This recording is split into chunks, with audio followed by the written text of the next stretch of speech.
എടാ ബാസിയും പ്രേമാട്ടിനും വല്ല കഥയും കേൾക്കാൻ പോയതായിരിക്കും ഇവിടെ എന്താ പറയുക. ഇപ്പോൾ ഓം പ്രകാശിൻ്റെ റൂമിൽ പ്രേമാട്ടിനെയും ശ്രീനിവാസിനെയും കിട്ടിയെന്ന് പറഞ്ഞിട്ടാണ് ഇപ്പോൾ ന്യൂസ് വന്നുകൊണ്ടിരിക്കുന്നത്.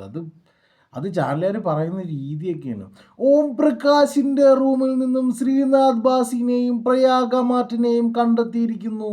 അവർ ലഹരി ഇടപാടുമായി ബന്ധമുണ്ടെന്ന് സംശയിക്കുന്നു. അവിടെ നിരവധി അവർക്ക് ഇങ്ങനെ പറയാമല്ലോ. ശ്രീനാഥ് ബാസിനെയും പ്രയാഗ മാർട്ടിനെയും ഈ നക്ഷത്ര ഹോട്ടൽ എന്നേ പറയുന്നുള്ളൂ. അത് ഏത് ഹോട്ടലാണെന്നൊന്നും പറയുന്നില്ല. ഹോട്ടലിനെ അവർ ഹിഡൻ ചെയ്ത് ഹോട്ടലിൻ്റെ അഡ്വർടൈസ്മെൻറ്റ് വല്ലതും കിട്ടുമല്ലോ. അപ്പം നക്ഷത്ര ഹോട്ടൽ അപ്പോൾ വളരെ സിമ്പിളായിട്ട് പറയാമല്ലോ. അപ്പം ശ്രീനാഥ് ബാസിനെയും പ്രയാഗ മാർട്ടിനെയും ഈ പറയുന്ന നക്ഷത്ര ഹോട്ടലിൽ നിന്നും കണ്ടെത്തി അവർ വന്നതായിട്ട് സന്ദർശിച്ചതായിട്ട് അറിവുണ്ട്. അപ്പോൾ ആളെടുത്ത റൂമാണത് എന്നൊക്കെ പറയാം. അങ്ങനെ സിമ്പിളായിട്ട് പറയാമല്ലോ. അതിന് ഈ വള്ളംകളിയുടെ ആവശ്യം എന്തിരിക്കുന്നു? വള്ളംകളിക്കകത്ത് ഒരു കെട്ടിമേളം വിളിക്കും പോലെയാണല്ലോ വിളിക്കുന്നത്. ഓം പ്രകാശിനെയും ശ്രീനാഥ് ബാസിനെയും പ്രയാഗ മാർട്ടിനെയും മുറിയിൽ നിന്നും കണ്ടെത്തിയതായി അറിവുണ്ട്.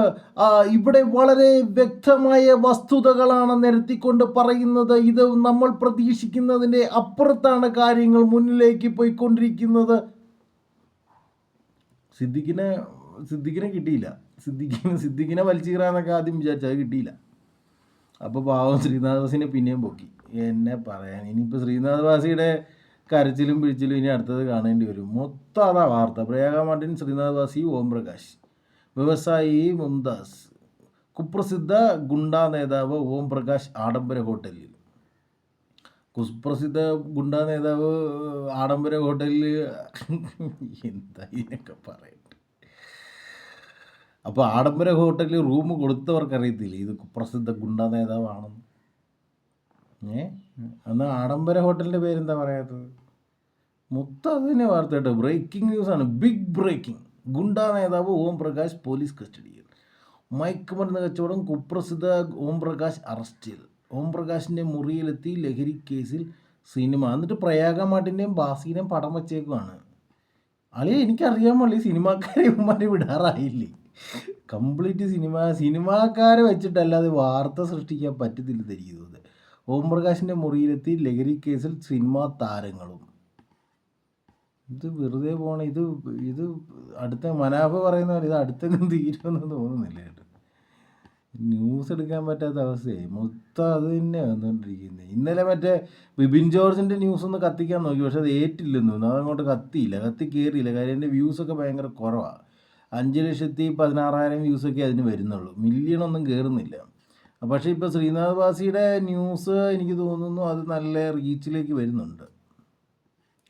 ശ്രീനാഥ് ബാസിയുടെ ന്യൂസ് നോക്കട്ടെ, കയറി അപ്പം തന്നെ 21 മണിക്കൂറായി അത് വന്നിട്ട്. ഇപ്പോൾ നല്ല വ്യൂസ് കയറി വരുന്നുണ്ട്. ബാസി പിന്നെ പെടുവാണല്ലോ പോയിട്ട്. ഒരു പെടലിൽ നിന്നും അളിയൻ നൈസായിട്ട് ഇറങ്ങി വന്നതേ ഉണ്ടായിരുന്നുള്ളൂ. അപ്പോൾ വീണ്ടും പെട്ടല്ലോ.